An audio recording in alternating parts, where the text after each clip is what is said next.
Hello adventurers, and welcome back to my channel. Today I'm very excited to bring you to a place that I think we're all gonna know and love. You've all heard of downtown Disney. Well, based on some inspiration, Disney actually created that roughly around his hometown, which was Marceline, Missouri. It was at this very location that he was inspired in his youngest of thoughts. And so today we're going to be visiting the hometown museum of Walt Disney. And I can already tell you, it's been absolutely amazing in the community. They have several different murals and items that might be of interest to you, including a Midget autotopia. Let's talk about that first, and then we will move inside. This is going to be a fun one. If you enjoy Disney, you're going to love this one. Here it is. This is the official one too. They even have a little sign about it. The Disneyland Origins. The original Mark I Aeroflight Track Junior automobile was artfully designed and manufactured for Walt Disney by the innovative Aero Development Company of Mountain View, California in 1957. And they christened the Midget Autotopia, and the attraction was opened adjacent to Storybook Land. And they also had the canal boats there in that area. So they had these little electric cars. You can see what it would have looked like whenever they created it. This was in 1968 when they had the cars on the track. Here they had the track construction, and then also in 1959 this is what it looked like in its heyday. You can see why I'm so geeked out about this. This is awesome. I hadn't ever been to Disney until I was an adult, and so for everyone who says that Disney is just for kids, no, nay, I say I have been influenced by Disney my entire life. I just didn't make it out to the parks until I was much older, and whenever I did, I could feel the childlike wonder inside. It was amazing. In some of Disney's fondest moments, he recalls this very location. In fact, this location, located right next to the railway, inspired him in many ways, including as he created the train that runs through all the Disney parks. It was from this inspiration in this hometown that everything became possible. So now it's time for us to move inside. There's a small admission fee, but that's okay. We're here for nostalgia, and I'm here for it. Today we're going to be visiting. The hours and the admission are posted at several different locations outside, but it is $10 for adults. They do have active duty and senior discounts. Children are $5, or if you happen to be under the age of 6, you're absolutely free. We enter into our first room. We're going to learn everything about the railroad itself and the depot that we're in. This is an old depot for the Santa Fe Railway, and of course this played a big part in Walt's life, as you can see. In this room you'll find all things related to the railroad itself, from items that are encased in glass that show you the telegraphs and the tickets, to items that were used in the courtesy suites.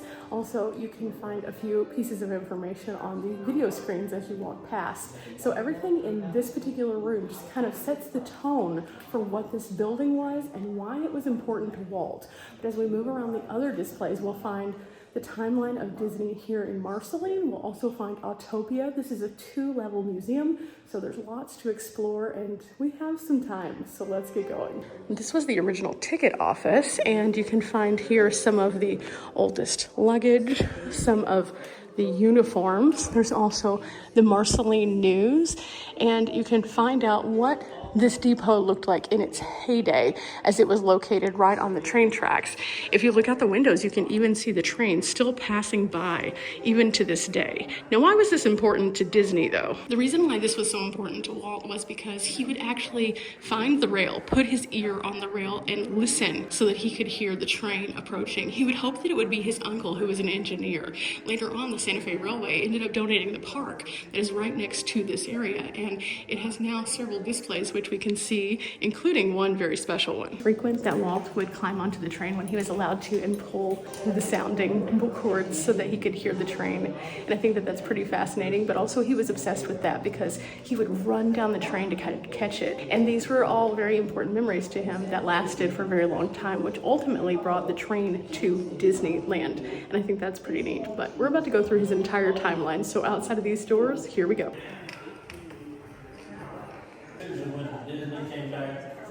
To track through history, you find that Disney's parents didn't want to raise their children in Chicago. It had too much crime. So they came to Marceline and purchased a 45-acre tract. It was pretty different environment for Walt. He really thrived there. He enjoyed walking amongst the trees and actually had a tree that he would come back to year after year and find. It was called the Dreaming Tree, and this is where he was said to have some of his biggest and most creative thoughts as a child. And so along this wall we can find out more. There are family photos here. There are pieces from the past. There are interviews of people who might have known Walt. And you can find the very school chairs that he might have sat in, the bell, and a couple of other interesting displays. Again, videos are around everywhere, including at this little theater seating.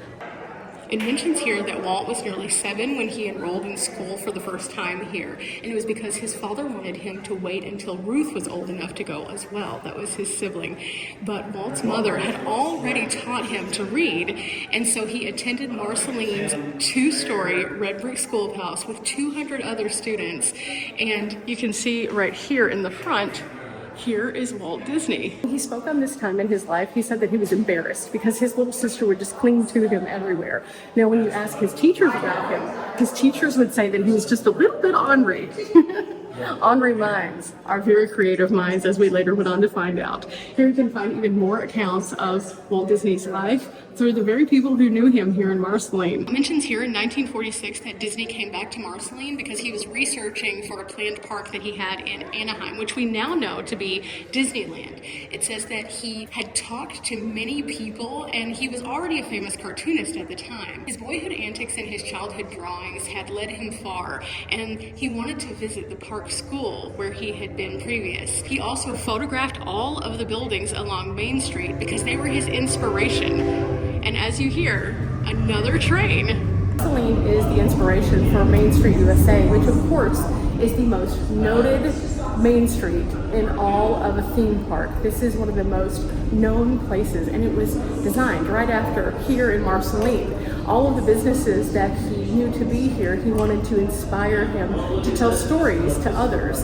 And so he came here and he did so in a way that was really fascinating. But while he was here, he caught up with people, he hung out, he enjoyed time back in his hometown, and then took all that knowledge with him all the way out to California. A little piece of Missouri in California. This is a note of thanks from Walt Disney from his visit. This was dated August 7th, 1946, and to the attention of the Community Chamber of Commerce. There's Walt's signature right there.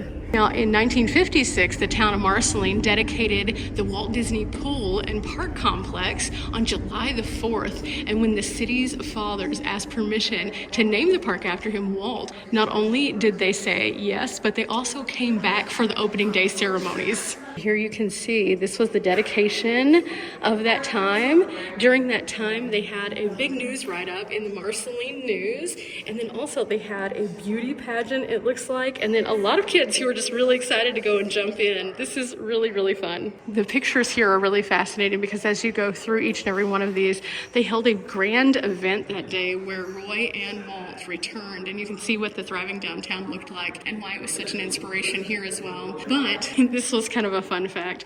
You can see that they are on board of a wagon, and this was a 1903 wagon, and they had hauled white oak posts from the Disney farm, and they were selling them to Elias for 8 cents a piece.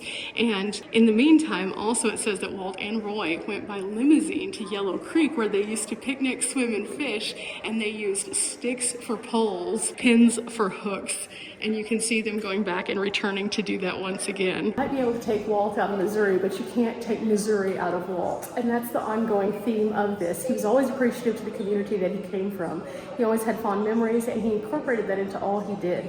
And as he began this grand project of bringing Disney to life, not only on the screens within the animation, but also to the parks, he reflected on many of the people and the characteristics of this community, and you can see them echoed on the screen even today. It's here that Walt Disney came back to Marceline once again and dedicated the new Walt Disney Elementary School. And he had sent artist Bob Moore from the studio to decorate the building in Disney character murals.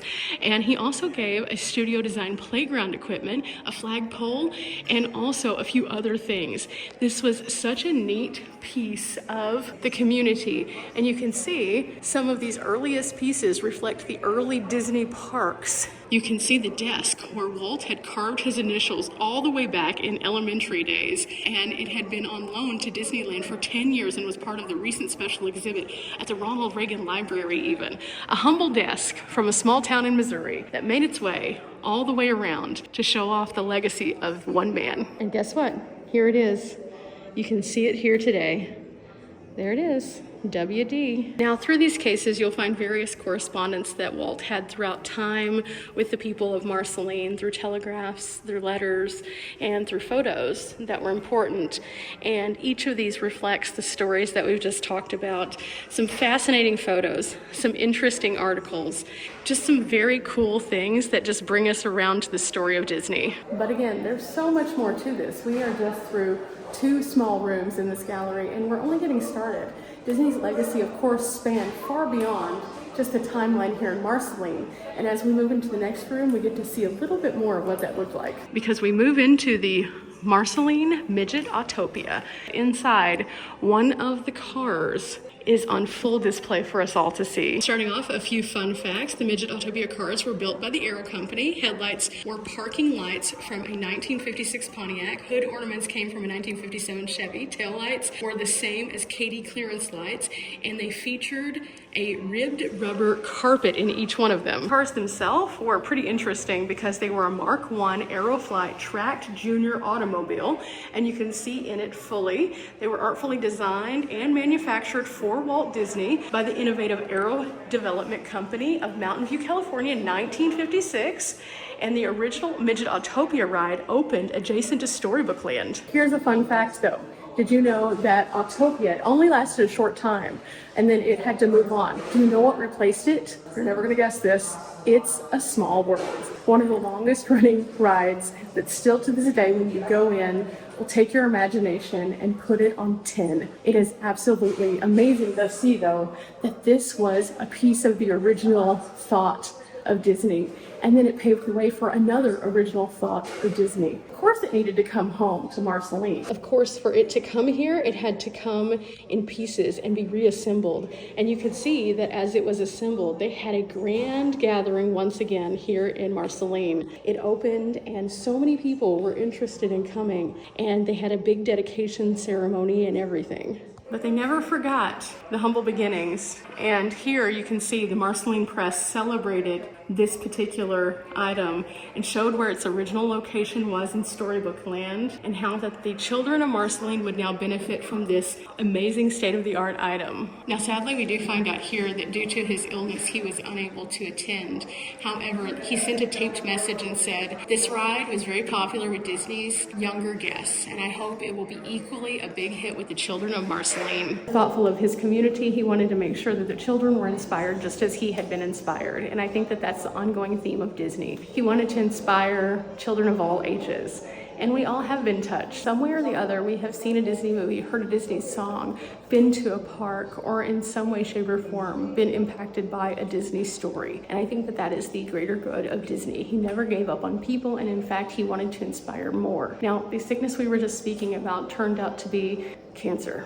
And as we know, ultimately, Walt Disney succumbed to cancer, and his passing was horrifically felt not only in the Disney community, but also here in Marceline. And I think that that is the sadder part of his story. But through the inspiration that he left, we still have a lifelong legacy that still thrives today. And as we move across to some of the other galleries, we're going to see a little bit more of what that later became.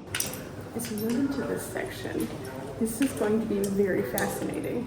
We have a few unique pieces over here talking about his family. And as we move around, we can also find a collector's gallery over in this section. So I think we're going to start with the collector's gallery, then we'll move through and we'll end on his parents and family. And we're going to see one of the first Mickeys Here we learn what the collectors collect, and in 1999, Ruth Disney selected this area, Marceline, to showcase her family's collection of memorabilia. And for the first time in history, the Walt Disney Hometown Museum has reached out to collectors across the country, and it gives them a unique place to display some of their most special finds. So these items is marked with a little plaque on the wall telling you who the collector is, when approximately is from, and what the item is. And so as we move around, you'll see a variety of different items in this collection that are pretty impressive, including this, which is a 50th anniversary sword and shield from the Disneyland resorts. It says here, these items were located at the entrance of Sleeping Beauty's castle during the 50th anniversary celebration in 2005. We have the corner of Ball and Harbor. It mentions that these iconic Anaheim street signs were gifted to Robert Penfield during his retirement ceremony after serving 42 years working with the Disney company. Right next to that, we have a fun photo op with Mickey and a comic book collection, and this was from the 1940s, and you can see many of the earliest comics from that time. Of course, Disney getting his start in animation, and no big deal, Mickey is just larger than life. Now this one's pretty fascinating, from 1955. This is a piece of the original wallpaper from his Disneyland apartment. This was captured as a piece of a restoration project after some water damage, and it was saved. This audiobook collection was from 48 and 49, and this is a timeless piece right here. Altogether, these were 78 RPM recordings, and it featured a narrator sharing a classic Disney story, so you'll find some of the familiar favorites here. This one is great. This is from 2001, and it says it all started with a mouse, and this was an original sculpture created by one of the artists for Walt Disney for his 100th birthday, and it commemorated him and Mickey, where it all began. As you can see here, this is an autographed lithograph from 1956 of Mickey. Walt signed and sent these treasured pieces off. I think this is just one of the best things. There's two of them here. I'll leave the other one for you guys. Several items in this case, including the Waterbirds book that is autographed, a Silver Charm Disney guidebook also, and then this, which is a hand-painted guitar. It's one of a kind, and it was given to the Walt Disney Hometown Museum and the volunteer staff as a thank you for the hard work and dedication that they do. Sometimes we come to places because they resonate with us differently. Sometimes we connect with different items, and the nice thing about Disney is it connects with everyone in a different, unique way. Again, many of the films people have seen throughout their lifetimes, and they've been inspired by them. Some of the black and white films into the color days, and whenever that changed the way we saw film just in general, to more recently, some of the interesting things that they do at the parks, the live music, the performers that make a difference, the cast members, the individual people who take time out of their day to become something that we envision of a character. And I think that that's what makes this legacy really unique. But Walt himself made all this possible, so I think that's pretty neat. There's a few other things here though. Let me show you a few more. This is the plaque from the official swimming pool that we talked about in 1956, and this was the exact plaque. The pool was much loved, but it eventually was replaced in 2016 after many years, and so they kept this and made sure it was on display for us. This was one of the railway oil cans and lights that were used on the trains in Disneyland, and they were acquired many years ago. They sat in the office, and they were always a reminder of his love for trains. Someone even has one of the Grand Floridian Beach Resort keys. This was used for their luxury resorts in the early years before it eventually transitioned to key cards and magic bands.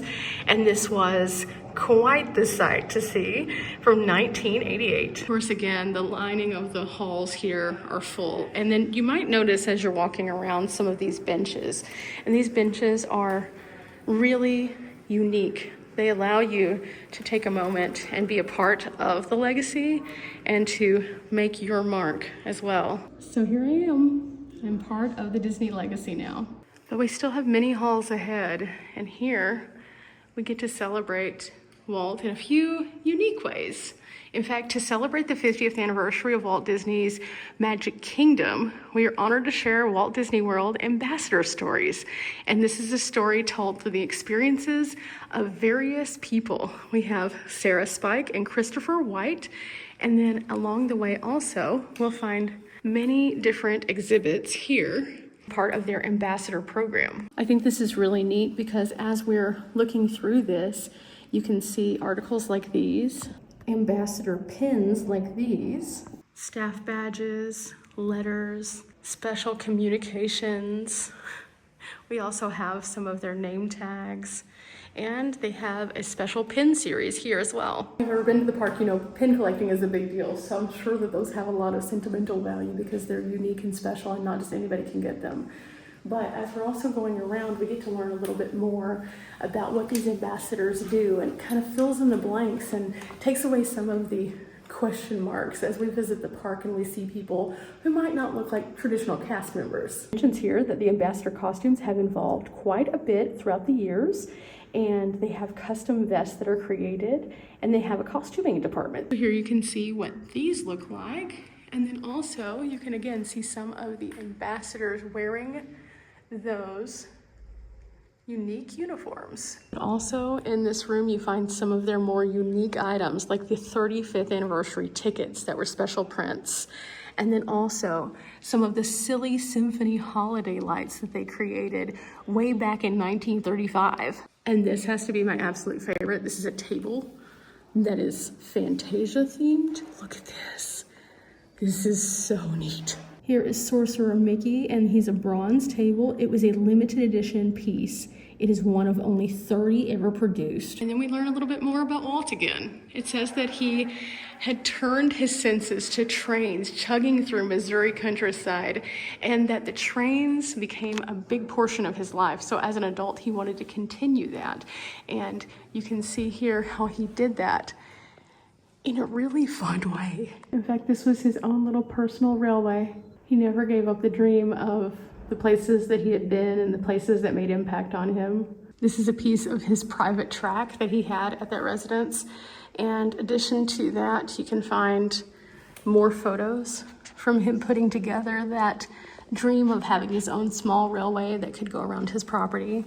The joy that it brought him and his family in the early 1950s was incredible. His passing in 1968, they disassembled the train, and it's done many things, but it was officially retired in the 1990s, and many of the pieces probably resemble this now. But that was something that was a part of his children's memories and a part of his memory, and a way that he could continue his legacy of Marceline no matter where he was. And I think that that's pretty neat. Starting off with the main room being the train room and talking about why Walt connected with that, but knowing that up until his passing, he still connected with that is just absolutely incredible. But we're not finished yet. We have a couple more rooms to go. Before we do, this is a Mickey Mouse cone bill. And in 1936, Southern Diaries became Disney licensees, and they started to produce these notes that resembled a dollar bill, and they had the Mickey Mouse Club logoing on them, and they would use them for all of the Mickey Mouse Club gatherings. This was from approximately 1933 that these two were printed. And can you imagine this? A room full of Mickeys.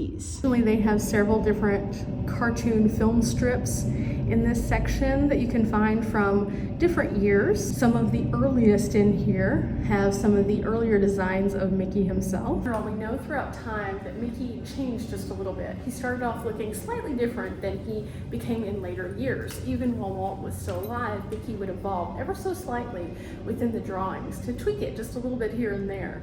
And so if you find some of these earlier things, you'll notice that the merchandise that they had that coordinated with that also looks a little bit different, and that's so exciting. Now we get to learn about Disney and his family, and they have a few galleries that we get to learn a little bit more about each of them. And so in this section, we get to learn about the women who were important to him. Also, we get to learn a little bit more about his siblings. We get to learn a little bit more about the family as a whole and the dynamic that they had. And through this, some fascinating things. Here we learn that Walter Elias Disney was born in Chicago, like we mentioned before, in 1901.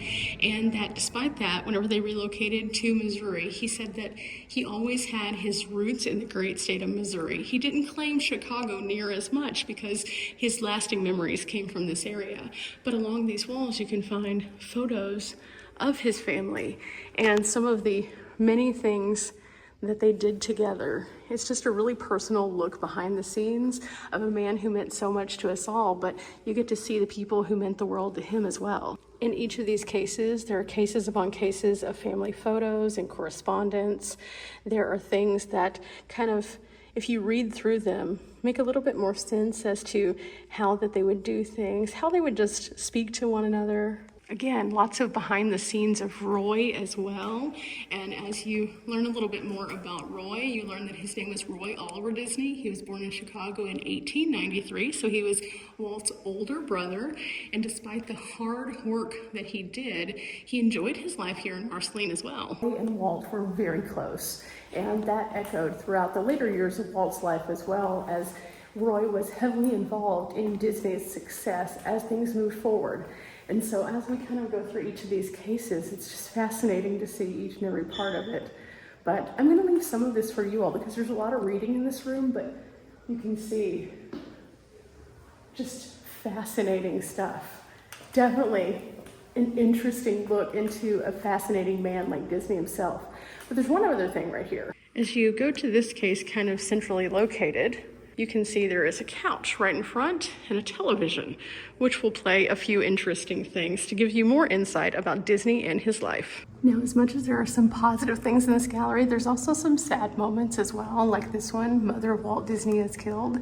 So take some time to kind of sift through these, and you can learn a lot of different things about the Disney family and their dynamic. Decided to take the stairs. There's a message also, more things of importance happened to me in Marceline than have happened since or are likely to in the future. A quote by Walt Disney. And then there's a tribute to the Dreaming Tree. There are a lot of interesting things on the second floor that you can see. One of which, as we went past the case, talks about the passing of Disney and how that impacted the community of Marceline. As we mentioned before, he was not only a contributor to the community in way of giving back, but also he was a landmark for them. He was a person who mattered. He was one of theirs. And so there's some interesting things when you first walk up. There's an entire another gallery in addition to a large meeting room and an area where you can watch yet another film. In the room with the film, you can find this. This is a legend of all of the D23 sites. This includes not only the museum, which is right here, but also where the Walt Disney School happens to be. You can also find that there is a Walt Disney post office, the Allen Hotel.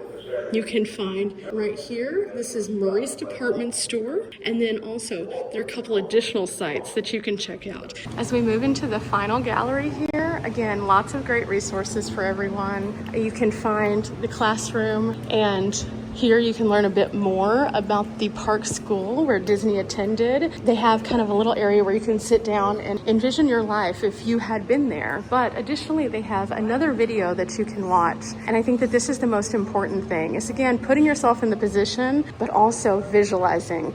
And that's why places like this are incredible. Even down to the school clothes that they might have worn, this is a great place to get the full Disney experience. Of course, as you're coming here, you're going to be encouraged to take photos and enjoy and sit back and just sit with your memories. So as you're moving through the section that talks about how Marceline inspired so many of Disney's visions, take in each one of these models, see how they created it meticulously from the photos that he would take and how his vision would come to life.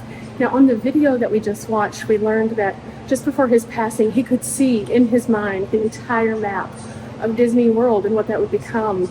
But it all started out somewhere. It started out with a vision, and that's the bigger picture of coming to places like this. The hometown inspired him, the vision carried him, and then it draws us all here. Thanks, guys, for coming along with me today. I have appreciated you, each and every one of you, showing up to help me celebrate the life and legacy of Walt Disney.